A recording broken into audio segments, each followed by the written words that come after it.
2007년 남북 정상회담 회의록 실정 문제와 관련해서 검찰에 소환된 문재인 의원 9시간의 강도 높은 조사를 마치고 이제 귀가를 했고요. 문 의원은 이제 기록관 미의관은 단순한 실수라는 기존 참여정부 인사들의 주장을 되풀이했다라고 알려지고 있습니다. 검찰은 이르면 오는 주말 최종 결과를 발표할 예정이라고 합니다. 이번 소환으로 회의록 실종 사태가 마무리될 수 있을까요? 그리고 주심 재판관이 정해진 통합진보당 사태는 앞으로 어떻게 진행이 될까요? 전문가들과 함께 짚어보도록 하겠습니다. 장성호 배재대 교수, 김만음 한국정치아카데미 원장 나와 계십니다. 어서 오십시오. 네, 안녕하세요. 안녕하세요. 안녕하세요. 네, 어제 문재인 의원이 이제 소환 조사를 받았잖아요. 네, 이제 조만간 최종 수사 결과를 발표하겠죠? 어떻게 발표하겠죠? 이미 문재인 의원이 어제 소환됐던 것이 마무리하는 시점에서 이렇게 정리하는 과정에서 갔다라고 그렇죠? 가지고요. 정리하는 그런 차원에서는 과도하게 문재인 의원의 소환을 두고 참고인 소환을 두고 과도한 정치적인 의미를 부여할 필요는 없다 저는 그렇게 보고 있습니다. 예.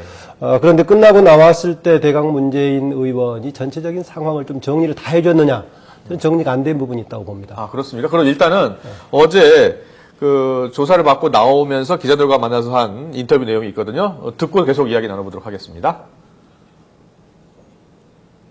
최초에 보고된 그 대화록에 대해서 대통령의 수정 보완 지시가 있었고 또 거기에 따라서 수정 보완 보고가 이루어졌다라는 사실을 오늘 확실하게 확인을 했습니다. 그 이후에 수정 보완된 대화록이 다시 보고가 된 이상 최초 보고된 대화록이 이관되지 않는 것은 너무나 당연한 일이 아니겠습니까?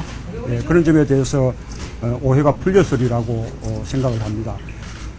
네. 일단은 노무현 전 대통령이 수정 보완을 지시했다라는 사실을 확인했다라고 이야기를 했습니다. 이게 어떤 의미가 있는 겁니까?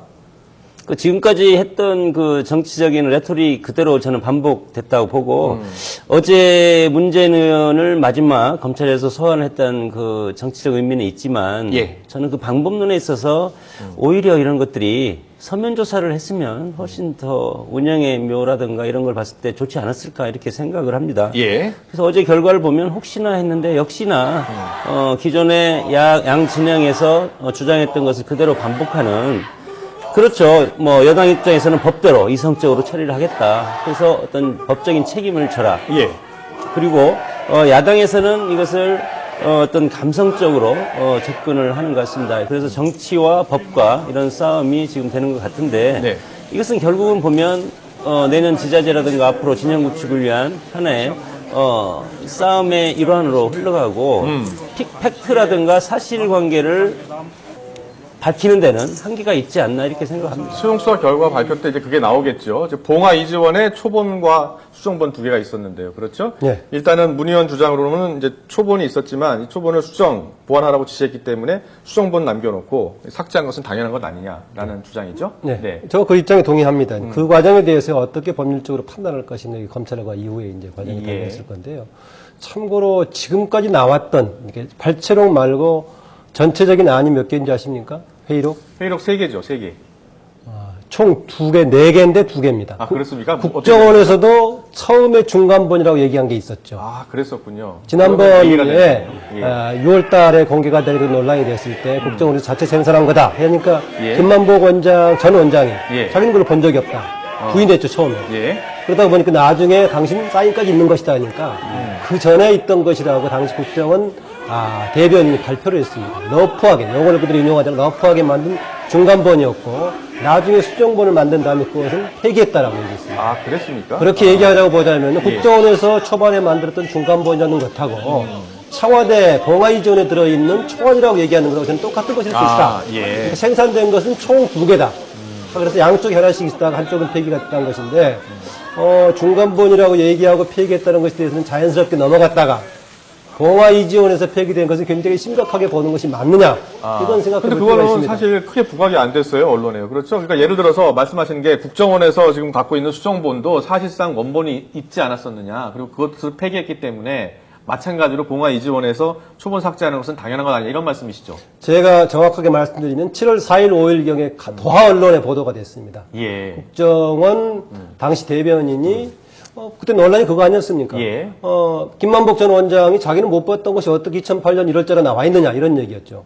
김만복 원장은 처음에는 처음에 없었다고 그렇게 했죠. 얘기했죠. 예. 보니까 나중에는 당신이 본인이 결제를 결제가 하지 않았냐. 예. 그런 과정을 설명하면서 국정원에서 처음 만들었던 것은 그게 그 중간본이었고 거칠게 만들었다는 표현을 대변인 러프하게 만들었던 거였고 수정본이 완성된 다음에 폐기했다라고 얘기했던 것이 똑같은 겁니다. 그게 제가 보기에 그때 당시에 두 개를 만들어가지고 하나는 국정원에 있었고 하나는 청와대에 보냈다. 그게 제가 보기엔 초안으로 생각이 됩니다. 이걸 좀 정리해줬으면 예, 그 정리가 됐으면 좋겠고요. 예. 검찰에서 수사 결과 발표 때 그것도 확실히 정리했으면 좋겠습니다. 어떻게 보셨어요? 그 사실과 다른 팩트를 지금 얘기를 하니까 지금 예. 조명균 비서관 말 자체가 계속 오락가락하지 않습니까? 그 당시 남북 정상이 대화했을 때 조명근 비서관이 이제 녹취를 했죠. 그렇죠? 그렇죠. 그 자리에서. 예. 그 조 비서관의 말이 자꾸 바뀐다는 말씀이시죠? 예. 그것은 뭔가 팩트와 다르게 계속 이야기를 하고 있다는 겁니다. 그렇기 때문에 역사 앞에 당당하고 진실해야 되는데 이것을 어떻게 숨기려고 하다 보니까 계속 이것이 꼬리에 꼬리를 물고 이것이 자꾸만 불협화음이라든가 이런 것들이 일어나는 것 같습니다. 네. 자, 일단 지금 조 비서관 모습이 나오고 있는데요. 지금 이 조 비서관의 말은 이 수정본 있죠? 이 수정본을 이전에 넘기는 과정에서 실수가 있었다라는 게 지금 최종 입장인 것 같아요. 그렇죠? 네. 그렇게 얘기를 하는데 이제 그게 그 실수에 대한 법적인 책임이 있냐 없냐 나중에 따져야 할 것 같아요. 그건 나중에 따져야 될 것 또 하나 정리가 안 된 게 뭐가 있냐면요. 국회에서 3분의 2 의결을 거쳐서 받지 않습니까? 예, 봤죠. 그거는 전제가 뭐였습니까? 대통령 지정 기록물이라는 것을 전제로 본 거 아닙니까? 그렇죠. 그런데 남북 정상회담 대화록이 대통령 지정 기록물이 아닌 상태로 규정이 됐다면은 헛것을 두고 국회에서 결정을 한 거죠. 왜냐하면 대통령 지정 기록물인지 아닌지를 일단 그것도 굉장히 중요한 상황 아닙니까? 네, 왜냐하면 대통령 기록물이라고 해서 모두 지정 기록물은 아니지 않습니까? 예, 그렇죠. 대통령 기록물 대다수는 일반에게 공개하도록 되어 있는 것이고 네. 그중에 비밀 기록이 있고 제일 등급이 높은 게 대통령 지정 기록물인데 네. 제가 보기에 상식적으로 국정원에다가 1급 비밀 문서로 분류해서 넘겼다면 사본을 넘겼다면은 당연히 분류도 대통령 지정 기록물이 아니고 1급 비밀 문서를 했을 것이다. 예. 하나의 문서를 가지고 이중을 할 리는 없는 겁니다. 그래서 예. 저는 초기 단계에서도 문재인 당시 전 실장 등을 비롯해서 이런 걸 정리한 가운데 국회 의결을 거쳐서야 맞는다. 만약에 청와대에서는 그것을 대통령 지정 기록을 해놓고 네. 한 군데는 중앙부처의 청장급 이상 광역자치단체장, 교육감 등이 볼 수 있는 1급 문서를 해버렸다. 예. 그럼 앞뒤가 안 맞는 거죠.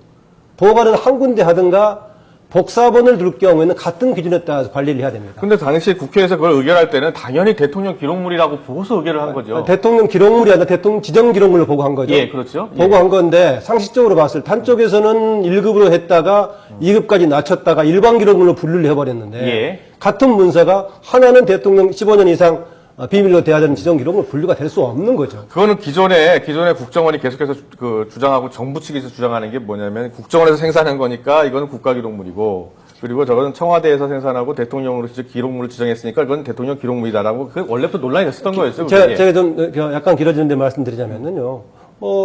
저는 그걸 대통령 기록물이라고 봅니다. 예. 왜냐면은 국정원에서 생산한 것도 아니고 알다시피 조명균 비서관이 수정 보관한 거 아닙니까? 예. 해가지고 하나를 국정원 넘긴 거 아닙니까? 예. 생산은 당연히 청와대에서 한 겁니다. 예. 그리고 국정원에서 했다고 하더라도 국정원에서 국정원장을 비롯한 사람들이 남북 정상회담에 갔을 때 독자적으로 간 겁니까? 아니면 대통령을 보좌해서 한 겁니까?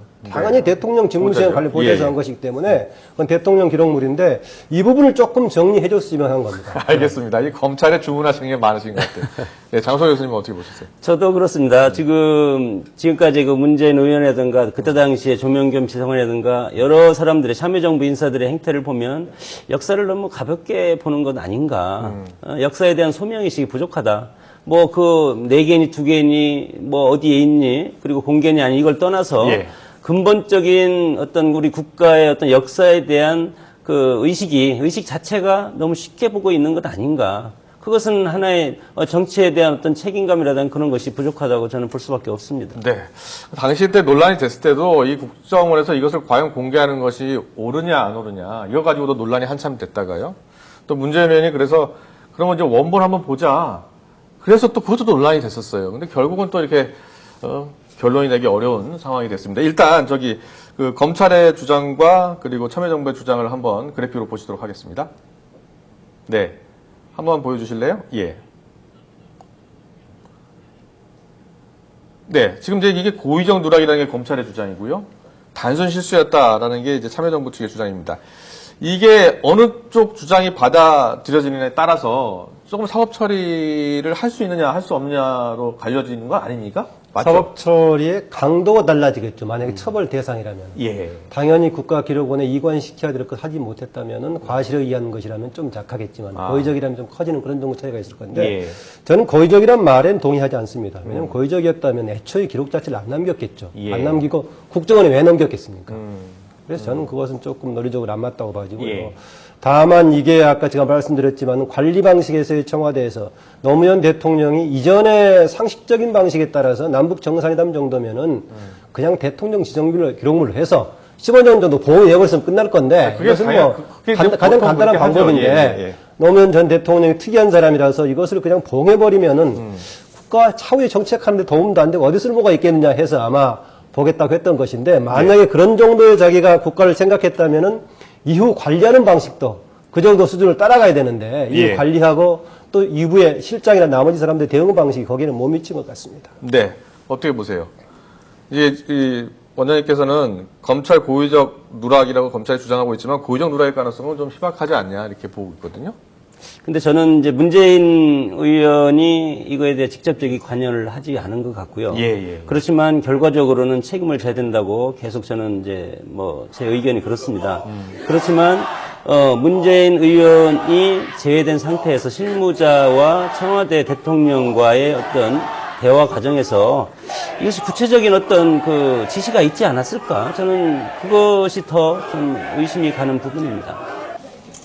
그렇군요. 뉴스 속보가 들어왔어요. 네. 자, 안도현 시인. 얼마 전에 선거법 위반 혐의로 이제 국민참여 재판을 해서 만장일치로 무죄를 받은 바 있는데 법원이 일단 한 번 더 살펴보겠다라고 했고요. 이제 어때 일단 법원에서는 참고를 하는 거니까요. 국민참여자편에서 만장일치 무죄가 나온 안도현 시인의 선거법 위반 관련 기소에 대해서 일부 유죄를 내렸다는 뉴스 속보가 들어와 있습니다. 자, 이 공직선거법 지난해 이제 대선 때 허위사실 공표 혐의로 재판에 넘겨졌었는데요. 안도현 시인에 대한 1심 선고 공판 전주지방법원에서 오늘 아침 10시에 열려서 이런 판결이 나온 것 같습니다. 어떻게 보세요? 이게 그 미국 등에서 하고 있는 배심원제하고 국민참여재판하고 보니까 다르네요. 배심원제의 경우에는 배심원들이 유무죄를 판단해버리면 그걸로 끝이 나고 유죄가 됐을 경우에는 법의 범위 내에서 어느 정도의 벌을 줄 것인가만 이제 판단하는 것인데 그렇군요. 보니까 우리나라의 국민참여재판은 참고사항이 되고 이제 결국은 판사하는 그런 결과가 보니까 지난번에 배심원단의 판단과 분위기에 좀 다르게 평가를 한 것 같습니다. 그렇죠. 그때는 만장일치로 무죄가 나왔었는데요. 어떻게 보세요? 뭐 저도 그 배심원 법원에서 배심원 구성에 대해서 조금 문제가 있다고 판단을 한 것 같습니다. 그래서 그것은 참고로 하고 그다음에 법원의 법리적인 해석을 해서 이번에 판결을 한 것 같습니다. 네, 이것도 차후에 좀 논란이 될 것 같네요. 근데 이게 과연 배심원을 구성할 때 어느 기준에 따라서 하느냐. 물론 사전에는 당연히 여러 가지 무작위 등 해가지고 기준에 따라 했겠죠. 그런데 결과를 보고 이게 조금 편향되지 않냐라는 것은 그 편향의 판단을 누가 하느냐. 결국 판사가 판단을 한다면은 배심원의 의견, 국민 참여로 참여했던 사람들의 의견은 별로 무시가 되어버리는 결과가 되니까 처음에 과정이니까 시행착오 과정인데 뭔가 조금 앞으로 조정할 과정